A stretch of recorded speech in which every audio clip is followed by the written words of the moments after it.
Então, como eu tinha dito, falei que ia fazer aquele vídeo sobre ciência. Demorei um pouco porque tava esperando chegar um livro aqui. Esse livro aqui do Wolfgang Schmidt, tá ao contrário para vocês aqui. Vocês pesquisam lá depois. Em que ele fala de romper a barreira das crenças cientificistas. Que é mais ou menos o que eu vou falar um pouco aqui agora, certo? Eu tinha dito aquela história sobre palavra gatilho, justamente para isso. Ciência, hoje, virou uma espécie de palavra gatilho.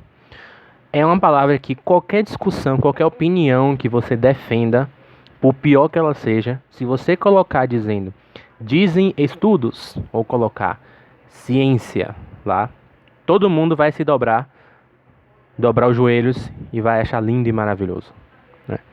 Mas não é assim que a coisa funciona, né? Não dá para se orientar a vida, não dá para você orientar a sua própria vida pela ciência. Por quê? O que é a ciência? Ciência é uma espécie de recorte de um fenômeno da realidade para investigar aquele fenômeno. Então, quando o Newton faz lá experimentos, ele está investigando só a gravidade. Quando você transforma aquele fenômeno, certo, da física mecânica, em um fenômeno geral, como se tudo pudesse ser explicado por ele, você cai na ideologia que está falando ali, o cientificismo, que é a ideologia que 99% das consciências hoje, né, prostram seus joelhos, né, colocam um altar, né, de adoração, que é a crença de que a ciência é capaz de regular e definir todos os aspectos da vida humana, e isso é impossível, principalmente num caso de pandemia. Por quê? Quando você tem a existência de um vírus novo, você não sabe o que é que vai acontecer com ele. Você não tem testes sobre ele. Você não conhece nada sobre aquele agente, né? Então é óbvio que vai sair um estudo que vai dizer tal coisa, vai sair um estudo que vai dizer outra coisa. E vai ser assim, aliás, assim, não só com questão de vírus, mas digita aí no seu Google. Digita aí no seu Google. Lá. Margarina faz mal ou não para a saúde. Você vai ver estudo falando que faz mal. Você vai ver estudo falando que não faz mal. Você não sabe, não dá para você se orientar, né?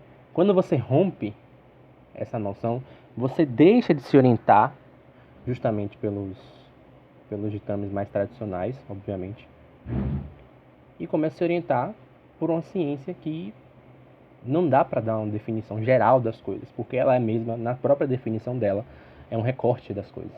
Então, isso não faz o menor sentido. Então você tem já estudos, por exemplo, dizendo que máscara não funciona. Como é que você faz, né? Então, esse é o problema. E mais, a ciência na sociedade moderna, ela sempre foi um agente, um elemento definidor de tiranias. Então, por exemplo, quando o cara construiu uma ditadura lá, ele não construiu uma ditadura só por sede de poder. Ele tinha uma sede, uma vontade também de reconstruir e modelar o ser humano, a sociedade, conforme a sua imagem e semelhança. Então, os nazistas, né, por exemplo, que é o caso mais óbvio, eles tinham todo o respaldo da ciência da época deles. A eugenia era uma ciência. Você matar negro, você matar deficiente para chegar a uma raça superior, era uma espécie de ciência da época, né? Aliás, ainda é hoje, por meio do aborto, por exemplo, né? Você chegar e derrubar o socialismo é chamado de ciência também. Era um experimento científico, né, social. Então, a ciência, quando ela ganha esses ares de supremacia numa sociedade, dá sempre merda.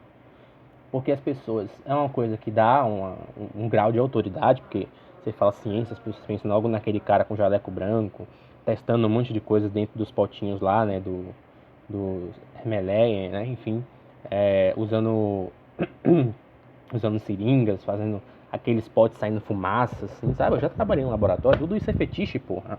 Tudo isso é fetiche, né?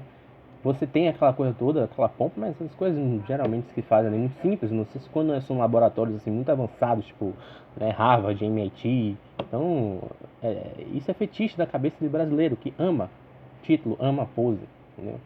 Então, a noção justamente de se colocar a ciência como regulador da vida humana, que é o que estão fazendo, a OMS vai lá, um órgão que não tem legitimidade política nenhuma, e diz lá assim, olha, vá lá, use máscara.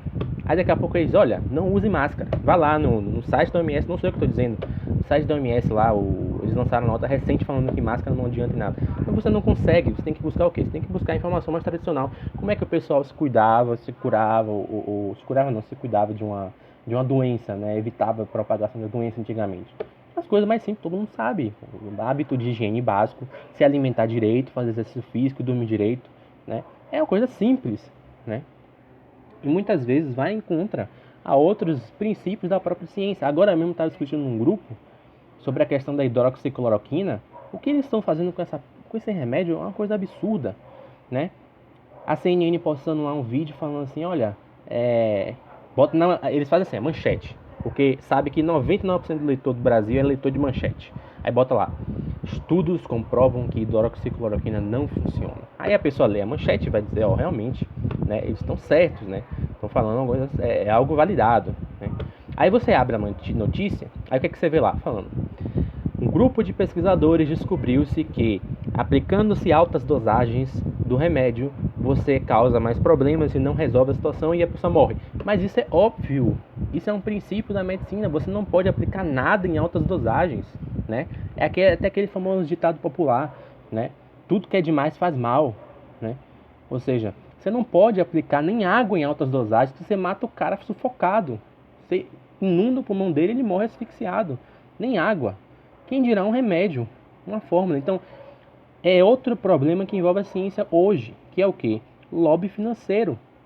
Porque o remédio ele é barato, a dosagem dele, o protocolo dele é barato, você gasta R$10.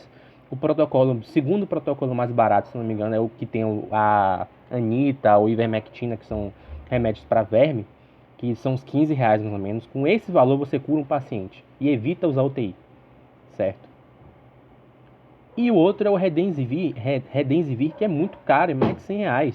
Então é óbvio que vai haver um lobby gigantesco de indústria farmacêutica para que você manipule pesquisa. Ou seja, você não vai estudar, você não vai isolar o fenômeno e observar como aquele fenômeno se funciona na realidade e vai aos poucos expandindo até chegar a uma coisa geral. Não. Você vai pegar um fenômeno e vai colocar os fatores que você quer que dê certo para simplesmente dar a opinião e a certeza que você acredita que vai ser justamente algo financiado, algo promovido. Então você não estuda para conhecer, você estuda para dar o resultado que você quer. É diferente, isso não é ciência, isso é charlatanismo puro, né? Então, esse cara aqui está falando de romper a crença do cientificismo. O nome dele é Wolfgang Schmidt. Sabe quem foi o Wolfgang Schmidt? O Wolfgang Schmidt, quando você lançava um foguete na atmosfera, o foguete ele pegava fogo e quem estava lá dentro morria, né? Ele explodia antes. E quem foi o Wolfgang Schmidt? O Wolfgang Schmidt foi o cara que resolveu esse problema, foi o cara que conseguiu criar a equação matemática e química suficiente para que os foguetes pudessem ser lançados na atmosfera sem pegar fogo, né?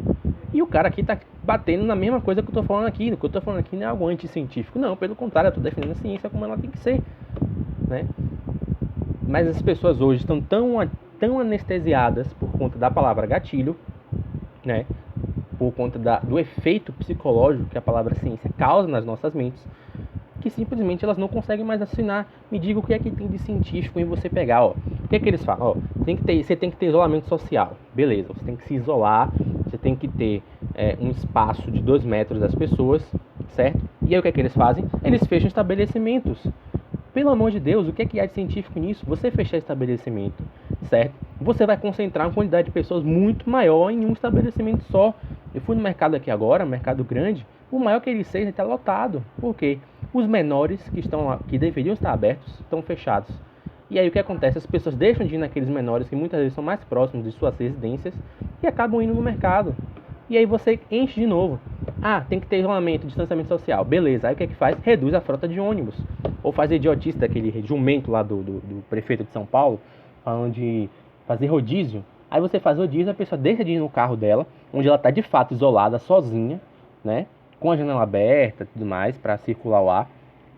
E ele começa simplesmente a aglomerar metrô, ônibus. Isso não é ciência, isso é canalice misturada com maldade. Por que maldade? Porque eles fazem isso de propósito, sabendo que as pessoas vão se aglomerar, para aumentar os casos, aumentar as ondas e depois justificar um novo fechamento. Ou seja, eu não tenho certeza, mas anote. Eles vão começar a flexibilizar porque vem as eleições, eles não querem perder a farra com dinheiro público, certo? Mas eles vão flexibilizar de uma maneira que vai gerar uma segunda onda de infecção E eles vão justificar um fechamento novamente depois das eleições. É isso que vai acontecer. Espinho o que eu tô falando, né?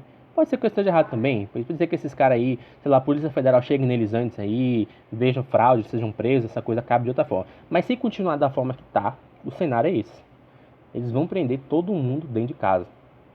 Em nome de quê? Da porra da ciência, que não é ciência nenhuma. Aí fica lá o Mandetta, ciência, ciência, ciência, ciência, ciência, falando como se ele fosse um Einstein. Um político, um politiqueiro do DEM, que tava um dia desse aí fazendo propina dentro do Planalto, né? Chegou ao ministério, não sei nem que merda, porque Jair tem um dedo podre da porra com o ministro, né? E aí, né, fazendo uma punheta mental com ciência, ciência, ciência. Meu filho, teu cu que é ciência isso não é ciência, entendeu? Enfim, já que eu falei demais dessa merda aqui, já passou 10 minutos, entendeu? E é isso aí. Eu sei que depois de 10 você não presta atenção em mais nada, né? E assista se você quiser, compartilhe se você quiser, eu tô nem aí. Só quero falar mesmo e acabou.